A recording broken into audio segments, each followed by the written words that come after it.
नमस्कार, मैं छत्तीसगढ़ अखबार के न्यूज़ रूम से सुनील कुमार।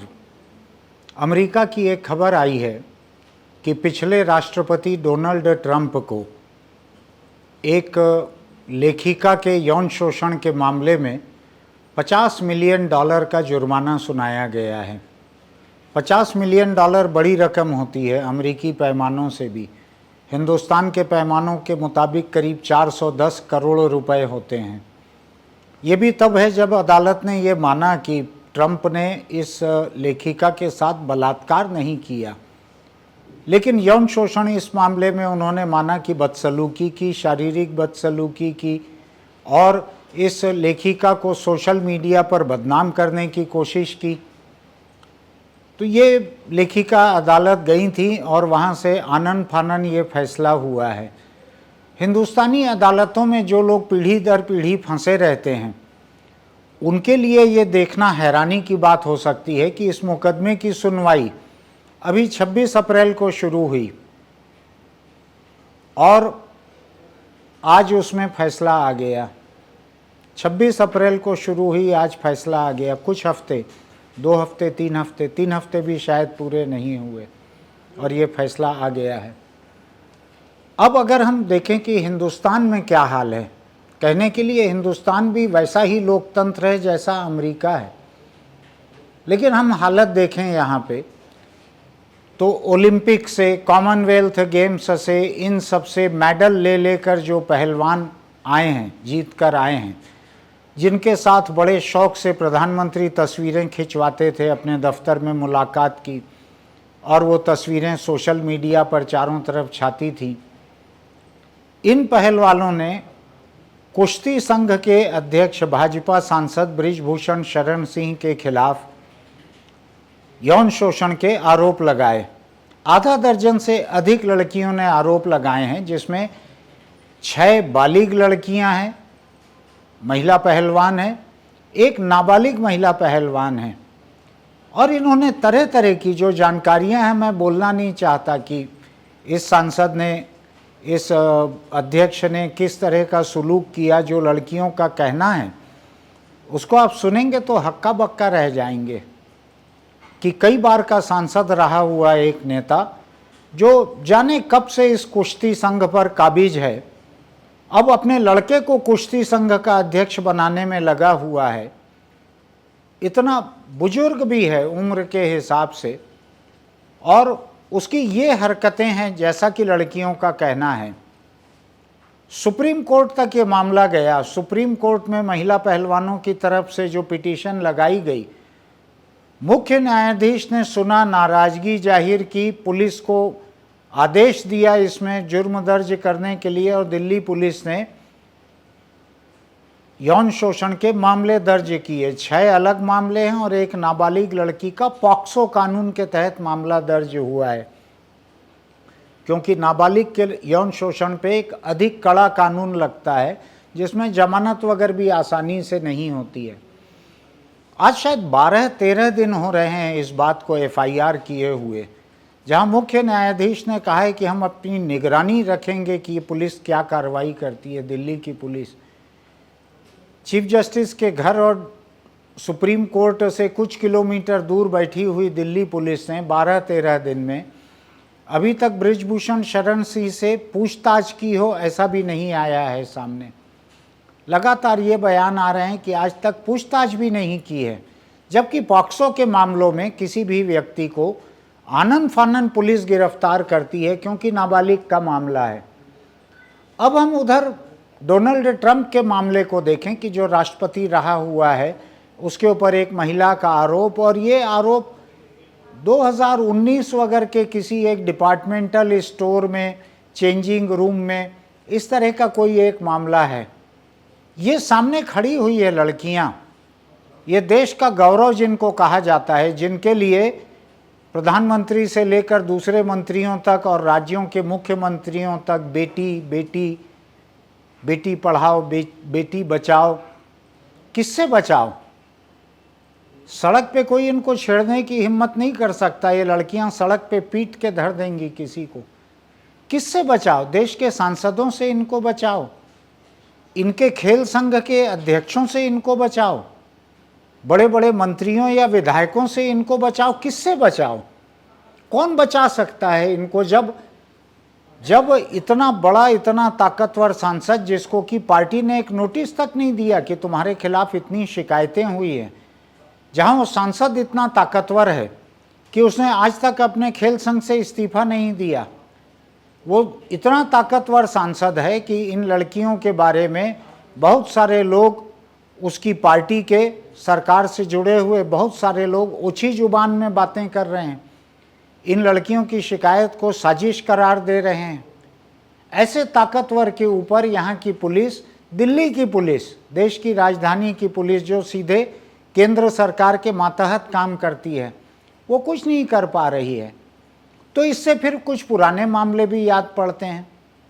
उत्तर प्रदेश में आपको याद होगा, भाजपा का एक विधायक था सेंगर, कुलदीप सेंगर नाम का, जिस पर बलात्कार का आरोप लगा था। पूरा परिवार जो है वो मुख्यमंत्री के निवास पे जाके आत्महत्या करने की कोशिश कर रहा था, चूंकि कार्रवाई नहीं हो रही थी। और संदिग्ध परिस्थितियों में, बड़ी रहस्यमय परिस्थितियों में, जो शिकायतकर्ता लड़की थी, इसके बाप की मौत हो गई सड़क पर, किसी सड़क हादसे में। ऐसी नौबत इस लोकतंत्र में ये सोचने को मजबूर करती है कि क्या इस देश में दो तरह के कानून हैं।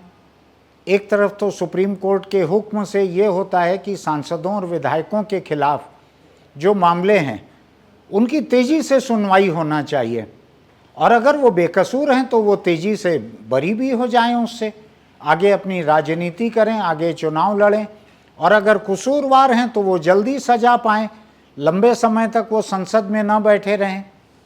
एक बयान, एक छोटा सा बयान था, कर्नाटक के चुनाव में राहुल गांधी ने दिया था, उनकी संसद की सदस्यता छिन गई। यहाँ पे यौन शोषण के मामले दर्ज हो रहे हैं, पॉक्सो का मामला दर्ज हो रहा है। सांसद की सदस्यता जाना तो दूर रहा, उसका खेल संघ का पदाधिकारी होना, वो हटना तो दूर रहा। हालत यह है कि दिल्ली पुलिस उससे पूछताछ नहीं कर पा रही है। कोई आम व्यक्ति रहता तो अभी तक वो गिरफ्तार हो गया रहता, उसकी जमानत की अर्जी अभी निचली अदालत में पड़ी रहती। तो ये देश दो तरह के कानून पे चल रहा है। घोषित कानून तो एक ही है कि हर किसी पे बराबरी से कार्रवाई होनी चाहिए। अघोषित कानून इस देश का ये है कि अगर आपके ऊपर सत्ता मेहरबान है तो आप किसी भी किस्म का जुर्म कर सकते हैं और लंबे समय तक बच सकते हैं। ये कल्पना किसी लोकतंत्र में कोई नहीं कर सकते कि जिस देश के सुप्रीम कोर्ट का मुख्य न्यायाधीश पुलिस को कार्रवाई करने के लिए कह रहा है और पुलिस कार्रवाई नहीं कर रही है। एक कागज़ का टुकड़ा उसने बना लिया है कि हमने इनकी शिकायत दर्ज की है, एफआईआर कायम की है। पॉक्सो में एफआईआर कायम करने के बाद कुछ और भी करना पड़ता है। दूसरे यौन शोषण के मामले में भी एफआईआर कायम करने के बाद कुछ और करना पड़ता है। अगर यही हाल इस देश के उन माननीय सांसद महोदयों का रहेगा जिनके बारे में कुछ कहते हुए लोगों को सोचना पड़ता है कि ये कहीं संसद की अवमानना का कोई नोटिस न ले आए कि संसद में सांसद हैं ये और इनके काम में बाधा डाली गई है, ऐसा बयान दे के, ऐसा ये प्रिविलेज मोशन न ले आए। संसद में बोलते हुए डरना पड़ता है, संभलना पड़ता है। तो अगर ऐसे लोग अगर पुलिस के कब्जे से इस तरह बाहर रहेंगे और यौन शोषण की शिकायत करने वाली लड़कियां फुटपाथ पर आंदोलन करने को मजबूर रहेंगी, तो ये किस किस्म का लोकतंत्र है और किस किस्म का कानून है? केंद्र सरकार इसमें कई मामलों में जवाबदेह है। दिल्ली की पुलिस उसकी मातहत है, वो अगर कार्रवाई नहीं कर रही है तो केंद्र सरकार को जवाब देना है, इस पे देना चाहिए। भाजपा को जवाब देना चाहिए जो केंद्र की सत्तारूढ़ गठबंधन की मुखिया पार्टी है कि उसके सांसद के ऊपर ऐसी तोहमतें लगी हैं, उसको जवाब देना चाहिए। किसी भी संस्थान को, संगठन को जवाब देना चाहिए।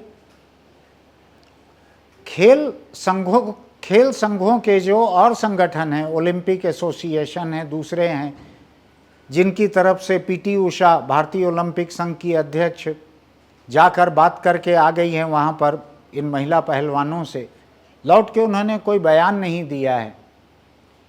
बिना गए बिना इनसे मिले उन्होंने बयान दिया था, बड़ा खतरनाक किस्म का था। उनके बयान का मतलब ये निकलता था कि ये लड़कियां गलत काम कर रही हैं। इन महिला पहलवानों की जो तोहमत है बृजभूषण शरण सिंह पे, उस तोहमत से दुनिया में हिंदुस्तान बदनाम हो रहा है।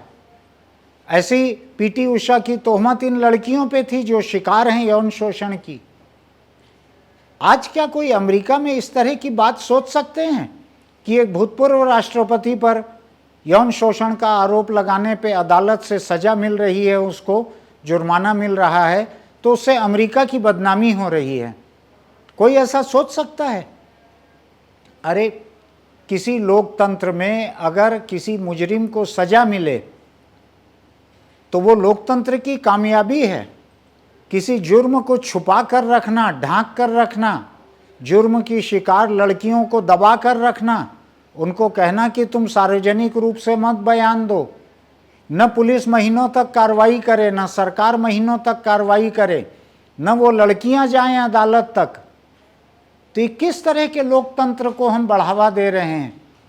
क्या ये पूरा का पूरा मुजरिमों को बचाने का तंत्र हो गया है? और खासकर जो ताकतवर मुजरिम हैं, और मैं केवल इन्हीं दो मामलों को लेकर, ये बृजभूषण शरण सिंह और सेंगर, केवल इन्हीं दो मामलों को लेकर बात नहीं कर रहा हूँ।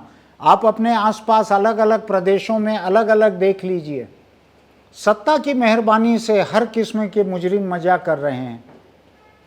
तो ये कैसा लोकतंत्र है जिसमें गरीब के लिए, आम लोगों के लिए एक कानून है, जिसमें आनन फानन उनको सजा हो सकती है, वो वकील तक नहीं कर सकते, अदालत में अपने आप को बचा भी नहीं सकते, और दूसरी तरफ ऐसे लोग हैं जिनसे पूछताछ करने के नाम पर, जिसका बयान दर्ज करने के नाम पर दिल्ली की पुलिस कांप रही है, जिसके पीछे की सुप्रीम कोर्ट खड़ी है कि कार्रवाई करो, तो पुलिस कांप रही है, बयान तक नहीं ले रही है। इस बारे में सोचने की ज़रूरत है कि क्या सांसदों, विधायकों, पैसे की ताकत रखने वाले, दूसरे ओहदे की ताकत रखने वाले, क्या इस किस्म के मुजरिमों के लिए ये एक अलग लोकतंत्र यहाँ रहेगा? और क्या बाकी आम लोग जितने हैं तमाम, उनके लिए एक अलग निचले दर्जे का लोकतंत्र रहेगा? सोचिए इस बारे में। ये मामूली नौबत नहीं है।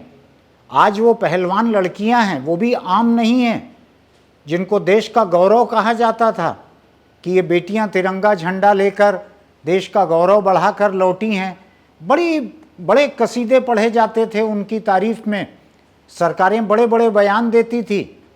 आज जब उनका ये हाल है, तो हमारे आपके जैसे आम लोग अगर ऐसे किसी जुर्म का शिकार होंगे तो हमारा क्या हाल होगा? इनको एक मिसाल मान के चलिए कि इतने शोहरत पाए हुए खिलाड़ी अगर ये ऐसे शोषण के शिकार हैं, इनको बचाने के लिए पुलिस कुछ नहीं कर रही है, शोषण के बाद मुजरिमों पे कार्रवाई के लिए कुछ नहीं कर रही है, तो आम लोगों के जुर्म के मामले में कुछ होगा? ये सोचिए इसके बारे में। ये बहुत साधारण नौबत नहीं है, ये असाधारण नौबत है, और आपको इसके बारे में और लोगों से अपने दाएं बाएं बात करनी चाहिए। मैं भी करने की कोशिश कर रहा हूं कि लोग देश में लोकतंत्र के ऊपर छाए हुए खतरे को समझ सकें।